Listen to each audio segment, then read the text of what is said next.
ఓం వసుదేవసుతం దేవం కంసచాణూరమర్దనం దేవకీ పరమానందం కృష్ణం వందే జగద్గురుం.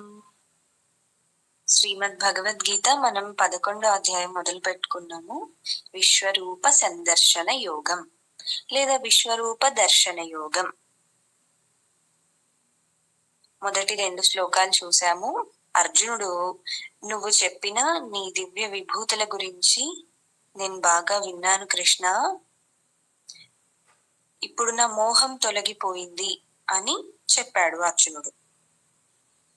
అలాగే ఈ సృష్టి మొత్తంలో అన్ని సర్వభూతాల యొక్క పుట్టుక మరణం అన్నీ నువ్వే, వాటికి ఆది అంతము, వాటి కదలిక అన్నీ నువ్వే కృష్ణ అని చెప్పాడు.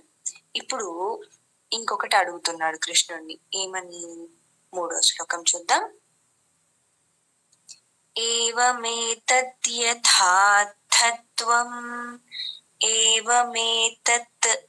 యథార్థత్వం ఆత్మానం పరమేశ్వర ద్రష్టుమిచ్ఛామి తే రూపం ఐశ్వరం పురుషోత్తమ.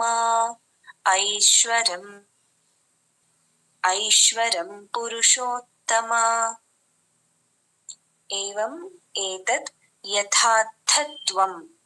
యథ అంటే ఎలా అయితే, ఆత్మత్వం నువ్వు చెప్పావో ఇప్పటి వరకు ఈ విశ్వమంతా నువ్వే నిండిపోయిన విషయం నాకు చెప్పావు పరమేశ్వర. ద్రష్టుమిచ్ఛామి తే రూపం. ఆ రూపము అంటే ఆ విశ్వమంతా నిండిన నా కృష్ణుడి రూపము. ద్రష్టుమిచ్ఛామి చూడాలని నేను ఇష్టపడుతున్నాను, నాకు కోరుకుంటున్నాను.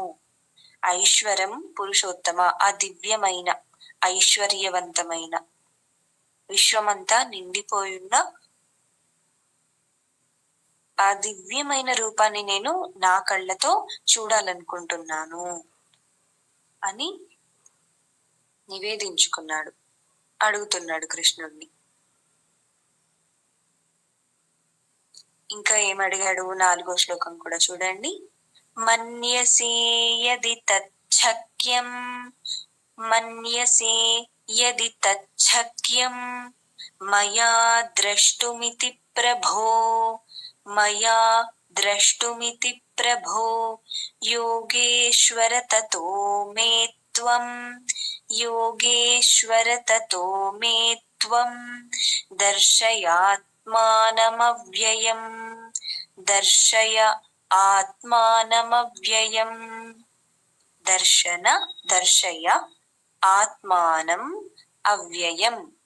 లేదంటే దర్శయ ఆత్మానమవ్యయం. ఇలా 3గా విడదీయొచ్చు, 2గా కూడా విడదీయొచ్చు. ఇంకా ఏం అడుగుతున్నాడు అర్జునుడు? మన్యసే యది తత్ శక్యం. మన్యసే యది తత్ శక్యం, విడదీస్తే తత్ శక్యం, కలిపితే తచ్చక్యం. ఒత్తుగా పలకాలి, తచ్చక్యం. మయా ద్రష్టుమితి ప్రభో, నేను చూడాలనుకుంటున్నాను, నీ విశ్వరూపాన్ని చూడాలనుకుంటున్నాను. మరి ఈ కళ్ళతో, ఈ మాంసపు నేత్రాలతో అది చూడటం సాధ్యమవుతుందని మన్యసేయది నువ్వు అనుకుంటే గనక ప్రభో, శ్రీకృష్ణ ప్రభో, యోగేశ్వర, యోగులందరికీ పరమాత్మ. యోగులందరూ ఎవరిని ధ్యానిస్తారు? నిరాకార నిర్గుణ పరబ్రహ్మాన్ని.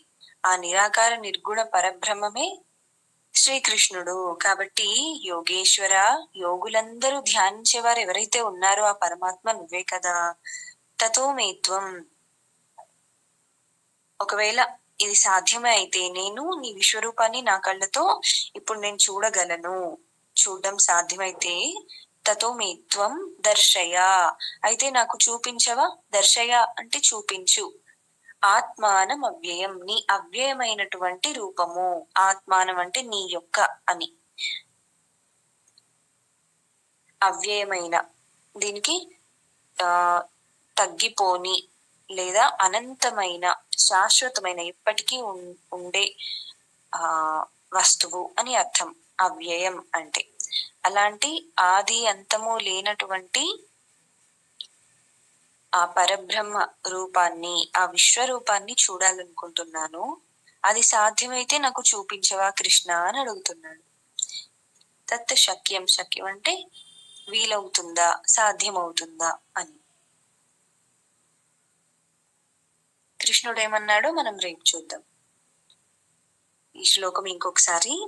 మన్యసే యది తచ్చక్యం, మన్యసే యది తత్ శక్యం మయా ద్రష్టుమితి ప్రభో యోగేశ్వర తతో మే త్వం, యోగేశ్వర తతో మే త్వం దర్శయ ఆత్మానమవ్యయం, దర్శయ ఆత్మానమవ్యయం. స్వస్తి.